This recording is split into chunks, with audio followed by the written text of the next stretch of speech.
విడిపోని బంధం నేనమ్మా చిట్టి చెల్లెమ్మా వెళ్ళిపోని చుట్టం నేనమ్మా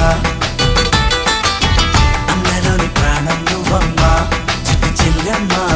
ప్రాణమైన చెల్లిస్తానమ్మా అన్నయ్య అన్నావంటే ఎదురవనా